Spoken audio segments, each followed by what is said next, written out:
Hello friends, இன்னைக்கு நம்ம இங்கிலீஷ்ல பேசலாங்கிற நிகழ்ச்சியில புதுசா என்ன பார்க்கலான்றத பார்க்கலாமா? அதுக்கு முன்னாடி ரீகாலேஜன் இல்லையா?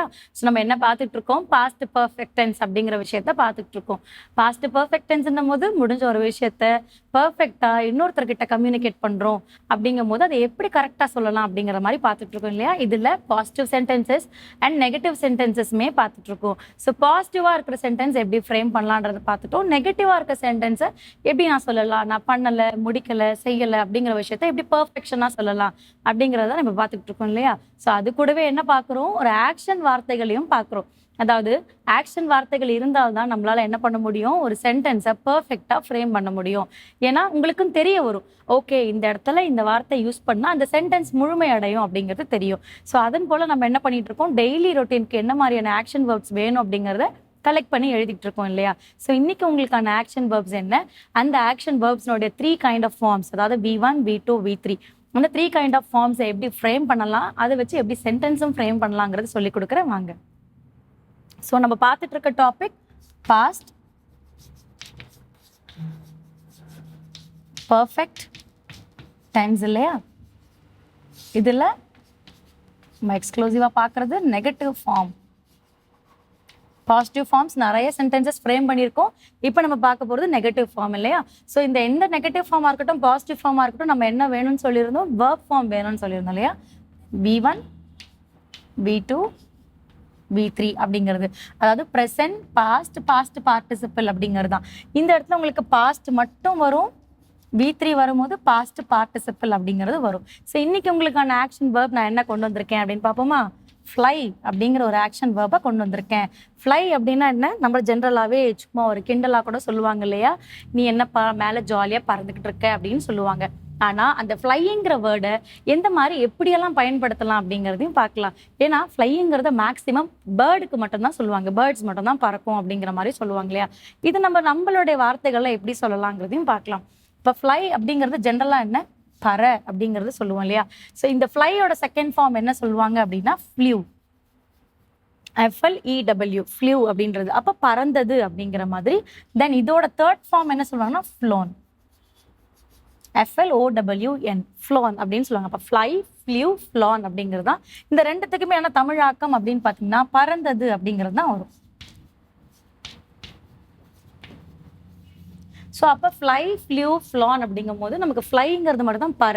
Okay, the bird has fly, அந்த பறவை வந்து பறந்துருச்சு அப்படிங்கிறது, த பேர்ட் ஃப்ளை, பறவை பறக்குது அப்படிங்கிற மாதிரி நம்ம சொல்லிக்கலாம். பட் ஆனால் ஃப்ளியூ, ஃப்ளான் வரும்போது பறந்தது அப்படிங்கிறத முடிஞ்ச விஷயத்த சொல்லக்கூடியது. ஸோ நம்ம இதை எப்படி நம்ம சென்டென்ஸில் அழகாக ஃப்ரேம் பண்ணலான்னு பார்க்கலாம் வாங்க.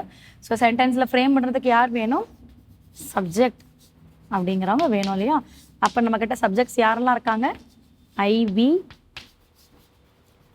you, he, she, they. So இவங்கெல்லாம் இருக்காங்க இல்லையா?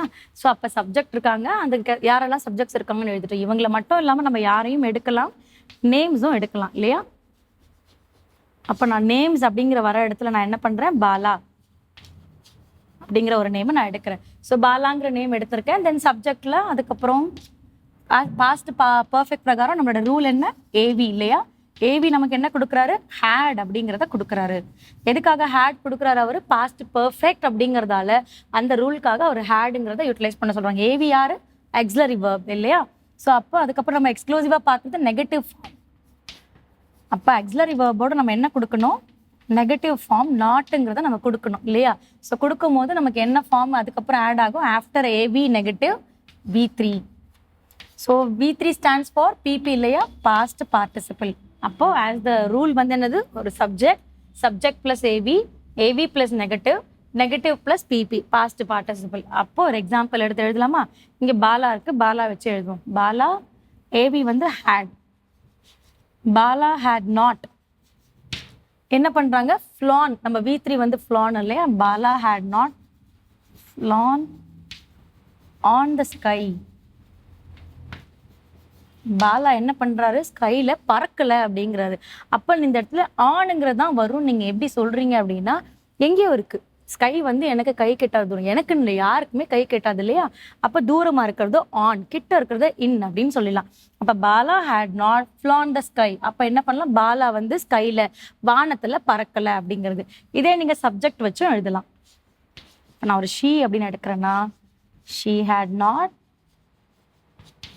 flown on the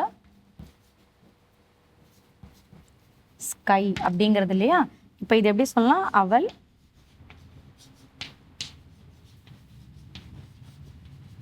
வானத்தில் என்ன பண்ணல, ஃப்ளான் பறந்தாங்களா பறக்கலையா, நாட் இருக்கு இல்லையா, அப்ப என்னாச்சு, பறக்கல, அவங்க பறக்கவில்லை.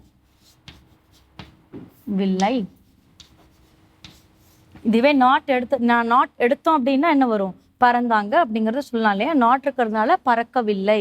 அப்போ அவள் வானத்தில் பறக்கவில்லை. ஸ்கை கொடுத்துருக்கதால ஆன் த ஸ்கை அப்படிங்கிறதால நம்ம இதை கொடுக்குறோம். இதே நம்ம என்ன பண்ணலாம், பேர்ட்ஸ்க்குமே யூஸ் பண்ணலாம் இல்லையா. ஸோ ஏதாவது ஒரு பறவையை வச்சுட்டு அந்த பறவை பறந்துதா இல்லையாங்கிறத சொல்லலாம். இப்போ இதையே பாசிட்டிவ்ல சொல்லலாம், இந்த இடத்துல என்ன பண்ணிக்கலாம், வெறும் Bala had flown on the sky அப்படின்னு சொல்லலாம். அதே போல ஹேட் நாட்டுங்கிறத ஷார்ட் ஃபார்ம்ல எப்படி பயன்படுத்தலாம்னு சொன்னேன், hadn't சொல்லலாம்னு சொன்னேன். So she hadn't flown on the sky அப்படிங்கிறத நீங்கள் ஸ்டைலாக பேசும்போது சொல்லலாம். hadn'tங்கிறத நீங்கள் யூஸ் பண்ணிட்டு on the sky அப்படிங்கிறத யூஸ் பண்ணலாம். ஸோ இப்போ இன்னைக்கான வேர்ப் ஃபார்ம் வந்து கொஞ்சம் புதுசாகவே இருக்கும்னு நினைக்கிறேன். ஏன்னா நம்ம ஃப்ளைங்கிற வார்த்தையை அடிக்கடி யூஸ் பண்ணுவோம். இந்த ஃப்ளூ ஃப்ளானுங்கிறத வந்து ரொம்ப ரேராக தான் பயன்படுத்துவோம். ஏன்னா எல்லாருக்குமே டக்குன்னு ஸ்ட்ரக் ஆகுற விஷயம் என்னன்னா V2வும் V3 ஃபார்மும் ஸ்ட்ரக் ஆகும் இல்லையா. ஸோ இப்போ இன்னைக்கு அதுக்கான உங்களுக்கு எக்ஸ்பிளனேஷன்ஸும் கொடுத்துருக்கேன், தமிழ் ஆக்கமும் கொடுத்துருக்கேன். இதை வச்சு இன்னைக்கு நீங்கள் 5 or 10 சென்டென்சஸ் ப்ராக்டிஸ் பண்ணுங்க. அடுத்த கிளாஸ்ல அடுத்த வேர்ப் ஃபார்மோட உங்களை வந்து மீட் பண்றேன். தேங்க்யூ.